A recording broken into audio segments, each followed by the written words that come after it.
This series is brought to you by the Vice Provost for Graduate Education, Stanford Biosciences Office of Graduate Education, and Stanford's Presidential Ideal Initiative.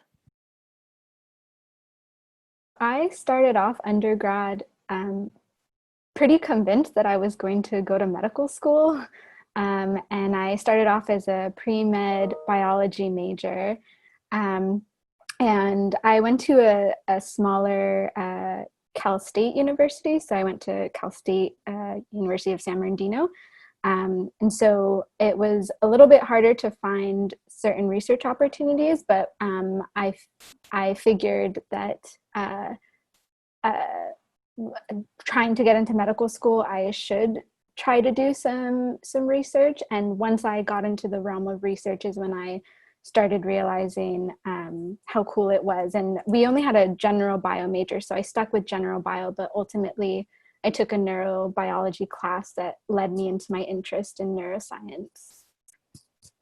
So I actually went to also public university, but a really, really big one. I went to Michigan State University.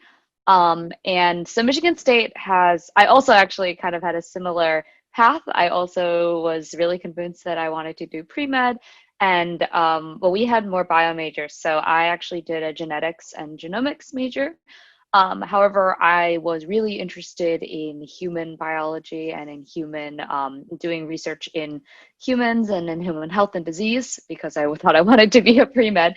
So I actually, my school had this kind of undergraduate research program where we could do research and we would actually get a small stipend from the university from freshman year. So that was really great. I had to do a little bit of searching around the university to find somebody who was working on cancer because that was what I was really interested in. And I started my freshman year and I actually stayed in the same lab for 4 years. I think in thinking about, my path to graduate school, that's really what solidified it for me.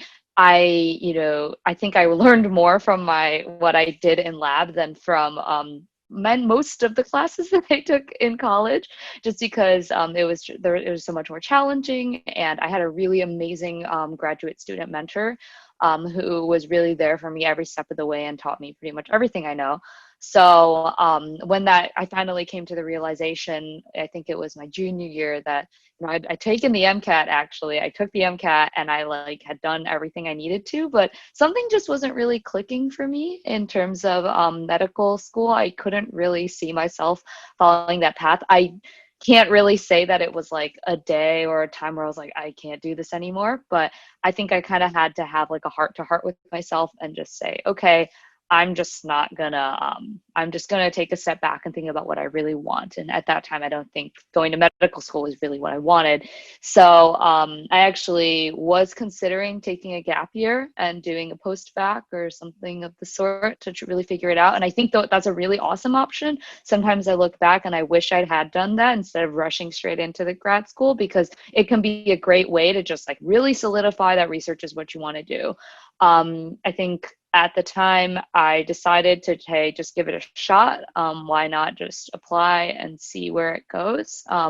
And we'll talk about that application process and how that went later. But I think ultimately, strong thing I can pull out from doing research in undergrad was that my mentor was amazing, and he and my PI, my principal investigator and advisor in research, are really the two people who were like, hey, it's okay if you don't know exactly what you want to do, but if you like this, why not follow it and see where you want to go?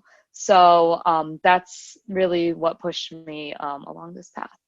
I think like one of the things that also drew me to research was definitely going into college. I had no idea that research was an option. Mm-hmm. And then once, right, like Irene, once I found opportunities that were like, this is available and you can get paid for it, that was definitely something that was appealing to me, because I felt like I was spending my time on something that I was really interested in, and being able to dedicate that time to that research rather than having to spend as much time in like outside jobs.